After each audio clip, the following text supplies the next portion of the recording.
अस्सलाम वालेकुम dear students.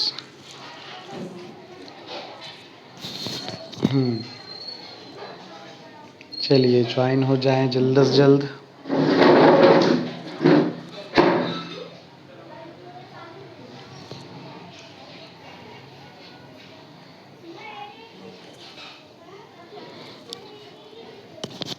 हाँ तो बच्चों, प्रीवियस लेक्चर में हमने एंगल ऑफ कांटेक्ट के बारे में पढ़ लिए थे। नेक्स्ट टॉपिक हमको अभी देखना है। Shape of liquid drops on A solid surface, ये हमको देखना है नेक्स्ट पॉइंट। ठोस सतह पर माए के कतरे की अशकाल या माए के कतरे की शक्लें भी बोल सकते हैं। लिखिए, हेडिंग लिखिए। ओके चलिए लिखिए। वालेकुम सलाम।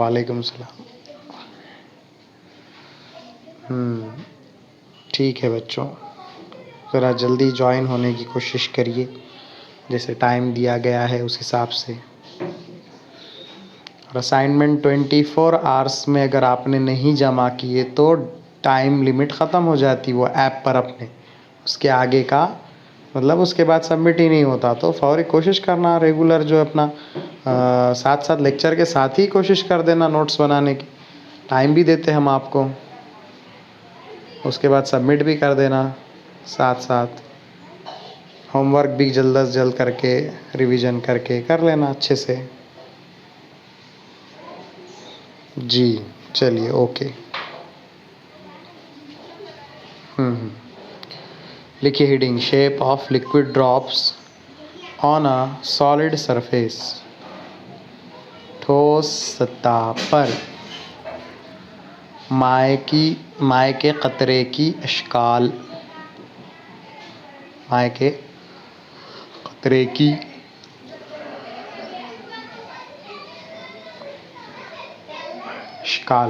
अशकाल शक्ल की जमा अशकाल, इस तरह से लिखना है, शक्ल की जमा अशकाल। ठीक है बच्चों, चलिए देखो क्या बोल रहा है यहाँ पर, अपन इसको अच्छे से लिख कर ले लेंगे। ठीक है। When a small amount of a liquid is dropped on a plain solid surface, the liquid will either spread on the surface or will form droplet on the surface। तो जब भी अगर आपने सॉलिड सरफेस पे water के droplets अगर डाले, यानी वाटर का स्मॉल अमाउंट आपने यहाँ पर अगर डाले, तो या तो यहाँ पे स्मॉल ड्रॉपलेट्स फॉर्म होंगे या फिर वो लिक्विड यहाँ पर स्प्रेड हो जाएगा, यानी फैल जाएगा। ठीक है, ये लिखने की ज़रूरत नहीं है आपको। ठीक है। Which phenomena will occur depends on the surface tension. Which phenomena will occur depends on the which phenomena occur depends on the surface tension of liquid and the angle of contact between the liquid and the solid surface। Angle of contact के बीच हमने already पढ़ चुके हैं। For ऐसी liquid, यानी ऐसा बोल सकते हैं आप, ऐसे माए द लिक्विड जिसको जो सॉलिड सरफेस को जुज़वी तौर पर गीला करते हैं, which wets the solid temporarily, the angle of contact is acute. उन जैसे माए के लिए, यानी for that type of liquid angle of contact is acute. यानी केरोसिन का एग्जाम्पल लिए थे हमने। एंगल ऑफ कॉन्टैक्ट क्या होगा? एक्यूट, यानी लेस देन 90 होगा। Okay, acute means less than 90 होगा। और अगर हमने लिए मर्क्यूरी एग्जाम्पल लिए, मर्क्यूरी यहाँ पर अगर आप देखेंगे, मर्क्यूरी का एक जो मसला है वो ये है कि वो बिल्कुल भी गीला नहीं करता ठोस की सतह को, है ना। मर्क्यूरी जो उसकी प्रॉपर्टी है, it does not wet the solid. Okay बच्चों, does not wet the solid. So okay wet, okay, does not wet the solid surface. तो इस कंडीशन में यहाँ पर हमको देखने को मिलेगा कि ये वेट नहीं करता जब सॉलिड सरफेस को। इस वजह से एंगल ऑफ कांटेक्ट किस तरह बना था? इस तरह से ऑब्ट्यूज बना था। ठीक है, ग्रेटर देन 90, ये दो केस आपको याद रखना है, ठीक है। चलिए, the surface tension between the liquid and air as well as that between solid and air will also have to be taken in account. तो ये यहाँ पर हमारे पास हमको एयर के साथ सॉलिड की, लिक्विड के साथ एयर की जो फोर्स एक्ट होगी यहाँ पर ये भी देखना पड़ेगा, क्योंकि ड्रॉपलेट जो है बहुत ही स्मॉल अमाउंट में लिक्विड होता है, ठीक है। तो हम क्या करेंगे, थोड़ा सा ड्रॉप की स्टडी कर लेंगे कि ड्रॉप फॉर्म क्यों हो रहा, कब हो रहा, कैसे हो रहा, ठीक है बच्चों। सो स्टार्टिंग आपने करना है डायरेक्टली, सीधा सीधा यहाँ से कर दीजिए आपने।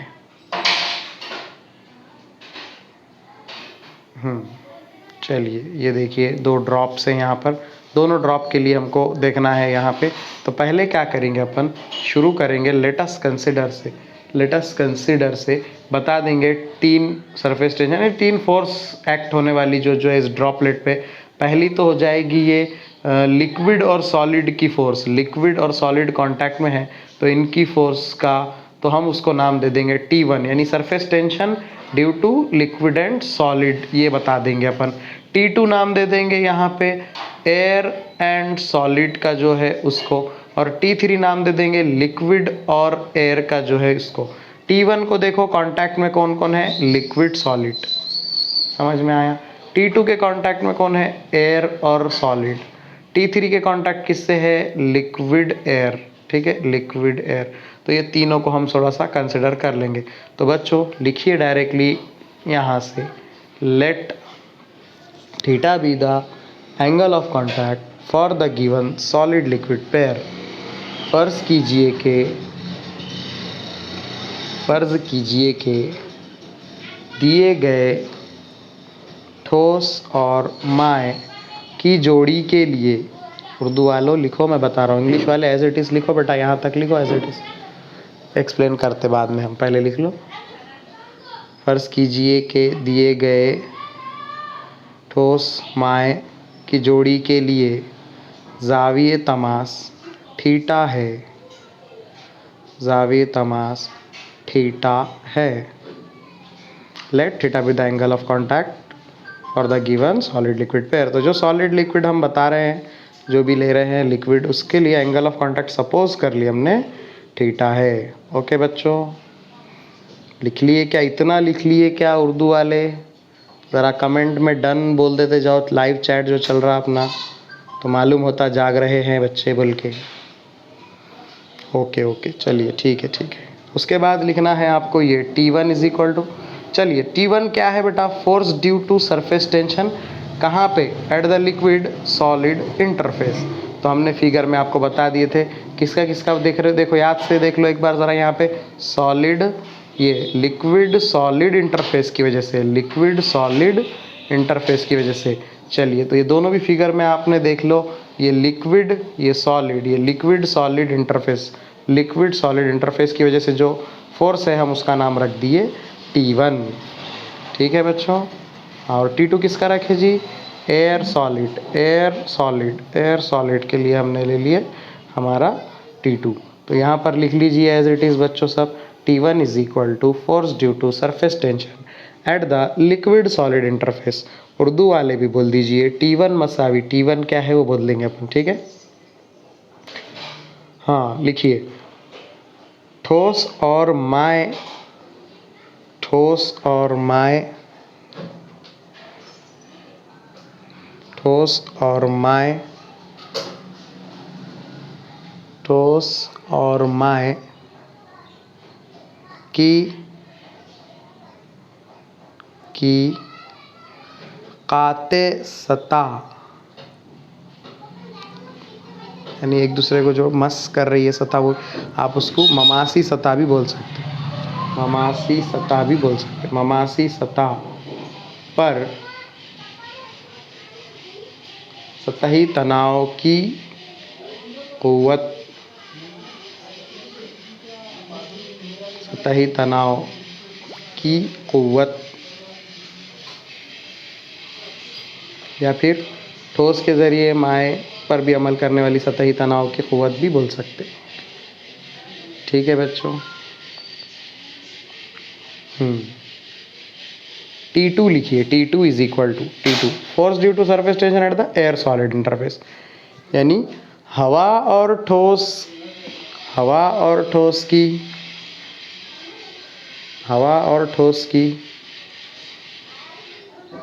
खाते सतह, दोनों एक दूसरे को जहाँ पे इंटरफेयर कर रही है, कता कर रही है, वो सतह, खाते सतह पर सतही तनाव की क़ुव्वत, ये T2 है बोल दिया हमने। T1 क्या है बोले बेटे, सॉलिड और लिक्विड की फोर्स, और T2 क्या है, एयर और सॉलिड की वजह से जो फोर्स रहेगी वो फोर्स। एंड T3, अच्छा लिखना हुआ क्या जी बच्चों, ये जल्दी से कमेंट में बोलो, यस बोल के बोलो, डन बोलकर बोलो चैट में। ओके ठीक है बच्चों, ठीक है। चलिए T3 लिखिए, T3 force due to surface tension at air liquid interface, ठीक है। तो T3 कहाँ पे है, देख लो, एयर और लिक्विड के बीच में जो इंटरफेस है उसके लिए हमने लिए T3, लिख लीजिए। हवा और माय के खाते सतह पर सतही तनाव की क़ुव्वत, T3 है, सपोज कर लिया हमने उसको, लिख लो बच्चों।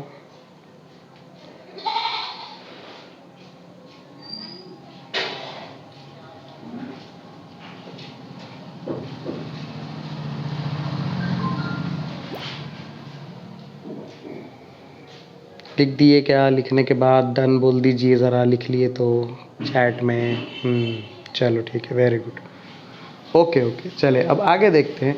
As the force due to surface tension is tangential to the surface of contact, direction of T1 T2 T3 shown in figure, यानी अब हम क्या करेंगे, डायरेक्टली बोल देंगे कि ये जो फोर्स है हमारी सरफेस टेंशन की टेंजेंशियल है। सो हम क्या कर सकते, डायरेक्शन बता सकते T1 T2 T3 की, जैसे कि हमने फिगर में बता दिए, दोनों फिगर के अंदर बता दिए हुआ है। समझ में आ रहा है सबके। देखो सॉलिड लिक्विड का जहाँ पर था, हम यहाँ पर इंटरफेस से बता दिए टेंजेंशियल T1, इधर बता दिए T2, इधर बता दिए T3। अब हम इसको अगर थोड़ा सा, ये T3 जो है थीटा एंगल से हमने हटाकर देख रहे हैं T3। अगर हमने ये T3 को यहाँ देखे, जैसे हम कंपोनेंट बनाते, mg कंपोनेंट अगर हमने बनाए, अगर हमको थीटा एंगल से देखना है उसको, तो हम क्या करते, इधर बताते mg cos थीटा, और दूसरा कंपोनेंट बनता है mg sin थीटा। ये अपन ने वेक्टर में देखे थे। वैसे ही अगर ये T3 को थीटा एंगल से हटा के इधर देखना है हमको, along this, so we can क्या करेंगे, हम क्या कर सकते, we can write T3 cos theta, लिख सकते क्या बच्चों। कंपोनेंट याद है क्या सबको, किस तरह से बताते अपन, तो देखो ये T3 है, T3 को थीटा एंगल से जब हम कंपोनेंट बनेंगे, एक बनेगा इधर, एक बनेगा इधर, इधर बनेगा T3 cos थीटा, जिधर थीटा है उधर cos बनता है, शॉर्टकट बोले थे, और इधर बनेगा T3 sin थीटा। तो sin थीटा का तो कुछ यूज़ है ही नहीं अपने को, सो हम क्या कर देंगे, इधर वाला कंपोनेंट T1 जिधर है उधर अगर हम T3 को बताए, तो ये T3 का कंपोनेंट बन जाएगा T3 cos थीटा। ये आप अपने जहन में रख लीजिए।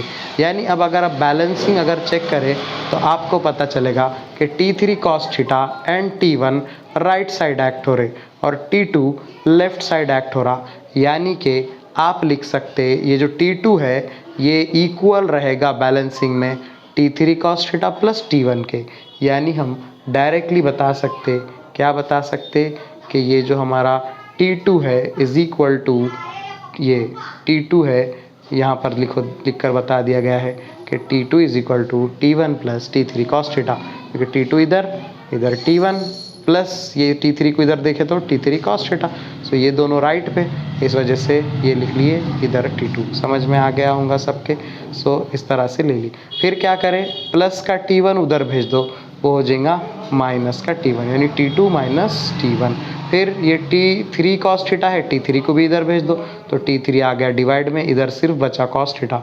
तो cos थीटा का फॉर्मूला हमने बना लिए, T2 minus T1 divided by T3। आया क्या समझ में सबके। तो T2 उधर भेजे पहले T1 को, तो वो उधर चले गया, T3 को इधर रखे, तो ये बना बेटा हमारा T2, ये T1 को इधर भेजे तो minus T1 is equal to T3 cos theta बचा। T3 को इधर भेज दिए, सो ये बन गया T2 minus T1 divided by T3 is equal to cos theta. तो कॉस थीटा का फॉर्मूला हमने डायरेक्ट ले लिए, ये यहाँ पे आपको लिख लेना है यहाँ तक। उर्दू वाले भी बोल देंगे शक्ल से T1 T2 T3 का ताल्लुक, the direction of T1 T2 T3 from figure या बाय द फिगर बोल के आप डायरेक्टली ये 2 स्टेप डायरेक्ट लिख सकते हैं, कुछ बताने की ज़रूरत नहीं है। जैसा इसमें बुक में भी नहीं बताया, शॉर्टकट ले लिया, वैसे ही आप भी एग्ज़ाम में एज इट इज़ लिख लेना। इसको दे देना अपन इक्वेशन नंबर ABCD, कुछ भी दे दो आप, ए दे दो। अब ये इक्वेशन देख के ही आपको सेंटेंस बोलना है आगे के। इक्वेशन को गौर से देख लो।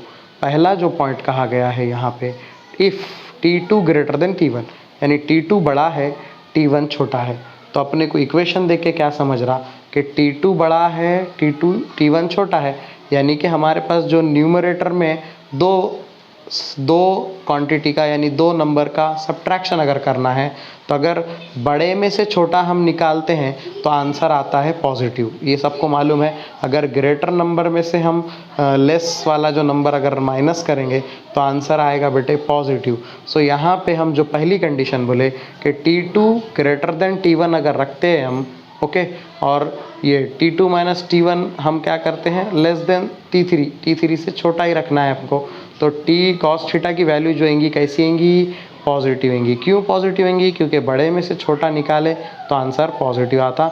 इसलिए हम बोल देंगे कि T2 ग्रेटर देन T1 है, और ये केस बता दे रहे कि ये जो न्यूमरेटर है ये छोटा है डिनोमिनेटर से, ठीक है। ओके, तो इस कंडीशन में cos थीटा पॉजिटिव आएगा, और cos थीटा पॉजिटिव कब आता है, जब एंगल ऑफ कॉन्टैक्ट 0 से 90 होता है, 0 से 90 से कम, 0 से ज़्यादा, यानी एक्यूट होता है तब। तो हम बोल सकते कि cos theta positive, angle of contact is acute as shown in figure, बोल के ये फिगर आप बना दे सकते। दूसरी कंडीशन बच्चों क्या बोलेंगे अपन, ज़रा गौर से देखो, उल्टा हो जाएगा अब मामला, T2 स्मॉल T1 ग्रेटर। सो ये इक्वेशन में अगर छोटे में से बड़ा माइनस करें तो आंसर आएगा अपना निगेटिव, ये अपने को मालूम है। और cos की वैल्यू निगेटिव कहाँ से कहाँ रहती, तो आपको cos के वैल्यूज़ याद होंगे, cos 0 पे 1 रहता, cos 90 पे 0 हो जाता, cos -1 होता 180 पे जाके, यानी 1 से 0 कहाँ है, वो 0 डिग्री से 90 डिग्री तक के लिए इसकी वैल्यू पॉजिटिव है, 90 से 180 तक इसकी वैल्यू निगेटिव है। तो आप बोल सकते कि if T2 greater less than T1, और ये तो case as it is, numerator छोटा डिनोमिनेटर बड़ा, यानी cos थीटा इस कंडीशन में क्या आएगा, negative, and angle of contact क्या रहेगा, ऑब्ट्यूज। क्यों, क्योंकि 90 से 180 के बीच में जब एंगल है तो आप उससे क्या बोलेंगे, ऑब्ट्यूज एंगल बोलेंगे। तो हमारा angle of contact obtuse as shown in figure बोल के आप बता देंगे, फिगर नंबर 2। ठीक है बच्चों, उर्दू में भी वैसे ही बोलना है।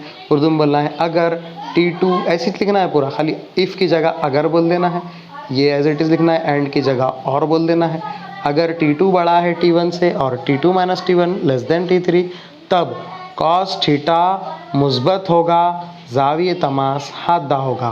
पहले वाले में बोल देना cos थीटा मुस्बत होगा, ज़ाविये तमास हादा होगा, ठीक है, ज़ाविये तमास हादा यानी 90 से कम। दूसरे में भी वैसे ही सब सिर्फ बोल देना cos थीटा मुनफरजा होगा, यानी cos थीटा निगेटिव मनफी होगा, और ज़ाविये तमास मुनफरजा होगा, ज़ाविये तमास मुनफरजा होगा, cos थीटा मनफी होगा। इस तरह से बोल के शक्ल 2 बना देना है आपने। थर्ड जो आपका केस है बेटा, थर्ड केस कैसा है, थर्ड केस हमारा कि T2 minus T1 is equal to T3 कर दो, यानी न्यूमरेटर और डिनोमिनेटर को इक्वल कर दो। तो जाहिर सी बात है न्यूमरेटर जितना डिनोमिनेटर भी उतना, अगर कैंसिल करें तो आंसर आता 1। तो आप बोलेंगे थर्ड पॉइंट, क्या बोलेंगे third point, if T2 minus T1 is equal to T3, तो cos थीटा की वैल्यू कैंसिल होकर बच जाती 1, और cos की वैल्यू 1 कब आती, जब cos थीटा की वैल्यू इक्वल टू 0, अगर cos 0 1, यानी cos थीटा की वैल्यू तकरीबन 0 है, इस वजह से cos थीटा 1 आता है, और ये कंडीशन होती है। थर्ड केस आप बोल देंगे कि अगर न्यूमरेटर डिनोमिनेटर सेम, तो cos थीटा की वैल्यू आती 1, और थीटा इस वक्त होता है तकरीबन 0, क्योंकि cos 0 होता है 1। ओके, 3 पॉइंट समझ में आ गए। अपन ये इक्वेशन को देख के बोल रहे हैं अपनी इक्वेशन ए को। चौथा पॉइंट देखो ज़रा क्या बोल देंगे, न्यूमरेटर बड़ा डिनोमिनेटर छोटा। अब क्या बोल दे रहे कि न्यूमरेटर जो है बड़ा है, डिनोमिनेटर छोटा है। तो जब भी आपको ऐसे कोई भी रेशो दे दिया, कोई भी तनासुब दे दिया, ठीक है, हाँ, तो वहाँ पे जब भी शुमार कुनिंदा बड़ा है, नसब नुमा छोटा है, तो आपको याद होगा कि आंसर की जो वैल्यू आती है वो 1 से बड़ी आती है, ग्रेटर देन 1 आता है। जैसे कि 4/2 लिखे तो आंसर 2 2 ज़ा 4 2 आया है कि, और अगर उल्टा लिखे 2/4 तो आंसर उल्टा 0.5 आएगा। समझ में आ रहा है क्या? तो 0 से छोटी आएगी, 1 से छोटी वैल्यू आएगी, और अगर न्यूमरेटर बड़ा रहा, शुमार कुनिंदा बड़ा रहा, तो 1 से ज़्यादा वैल्यू आएगी। तो अब यहाँ पे क्या बोल रहे हैं हम, फोर्थ पॉइंट में न्यूमरेटर बड़ा है डिनोमिनेटर से, यानी हमारा जो आंसर आएगा वो कैसा आएगा, ठीक है, वो कैसा आ जाएगा, कॉस थीटा 1 से ग्रेटर आ जाएगा। लेकिन हमको मालूम है कॉस की जो वैल्यू है 0 होती है, 1 होती है, -1 होती है, 1 से बड़ी होती है क्या, नहीं होती है। तो फिर क्या बोलना, फिर अब अपन ने, ऐसा तो हो ही नहीं सकता, यानी ये केस में कॉस थीटा ग्रेटर देन 1 हो रहा, जो कि पॉसिबल नहीं है, विच इज़ इम्पॉसिबल। तो इस कंडीशन में क्या होगा, ड्रॉप ही नहीं बनेगा, ये सब कुछ भी ऐसा होगा ही नहीं, और ड्रॉप नहीं बनेगा यानी the liquid spread over the solid surface and drop will not be form. तो बोल देंगे आप इस हालत में ख़तरा नहीं बनेगा और माय पूरी सतह पर फैल जाएगा, ऐसा बोल देना है बस। खत्म। समझ में आया क्या सबको? जी, तो ये हमारा इस तरह से बोल देना है detail.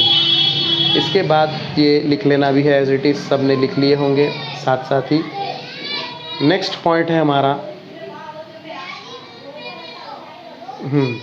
Factors affecting the angle of contact, यानी एंगल ऑफ कांटेक्ट ज़ाविये तमास पे क्या क्या फैक्टर अफेक्ट करते हैं। तो उर्दू में भी लिख सकते हैं आप, ज़ाविये तमास पर असरअंदाज होने वाले अज्जा, यानी क्या क्या असर करता उस पर, किस किस का असर होता है। ज़ाविये तमास पर असरअंदाज होने वाले अज्जा, factors affecting on angle of contact. ठीक है बच्चों, चलिए तो 3 पॉइंट यहाँ पे याद रखना है हमको, 3 ही है।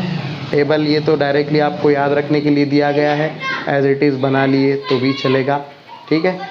हाँ, प्योर वाटर का 0 होता है, देखो क्लीन ग्लास के साथ, क्लोरोफॉर्म का क्लीन ग्लास के साथ 0, ऑर्गेनिक लिक्विड का क्लीन ग्लास के साथ 0, ईथर का 16 degree, kerosene clean glass 26, water with paraffin के साथ 107, mercury with clean glass 140 degree. ये याद रख लेना है, आगे का अपन कंटिन्यू कल कर लेंगे। ये लिख लीजिए लास्ट, फास्ट लिख लीजिए।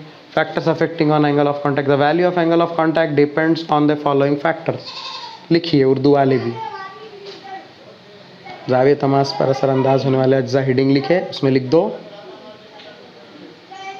ज़ाविये तमास की कीमत दर्जे ज़ैल अज्जा पर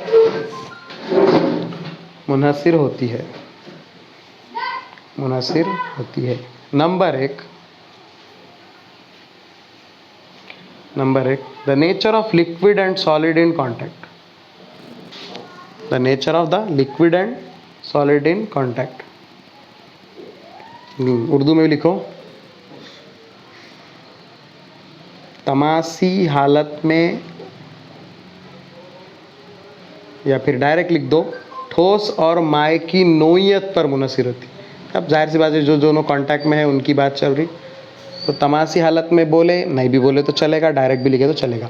तमासी हालत में ठोस और माय की नोयत पर, ठीक है, कैसी नोयत है, नेचर कैसा है उसका, लिक्विड वेट करने वाला है या फिर मर्क्यूरी के जैसा है, does not wet the solid, okay.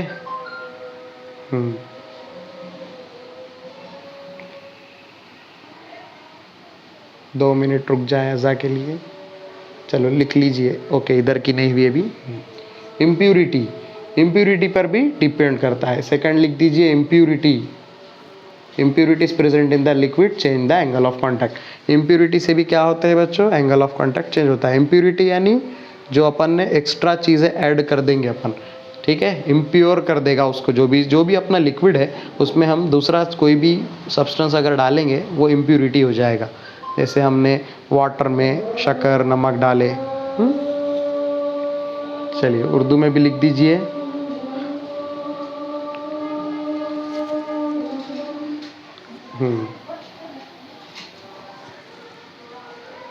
अज़ान हो रही है, 2 मिनट 2 मिनट। इंग्लिश वाले कंटिन्यू लिख लो फास्ट, उर्दू वाले 2 मिनट रुक जाओ।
हाँ चलिए बच्चों लिखिए। तो उर्दू में इम्प्योरिटी को बोलते हैं गैर खालिस अशिया, या गैर खालिस करने वाली अशिया भी बोल सकते हैं। ठीक है, इम्प्योरिटी गैर खालिस अशिया। तो लिख लीजिए आगे उसमें, माए में गैर खालिस करने वाली अशिया से ज़ाविये तमास में तब्दीली होती है। और थर्ड लिख लीजिए बच्चों, टेम्परेचर ऑफ द लिक्विड, यानी माए के दर्जे हरारत तपिश पर। ठीक है, any increase in the temperature of the liquid decrease its angle of contact. तपिश में इजाफे के साथ ज़ाविये तमास में कमी वाक़ई होती है।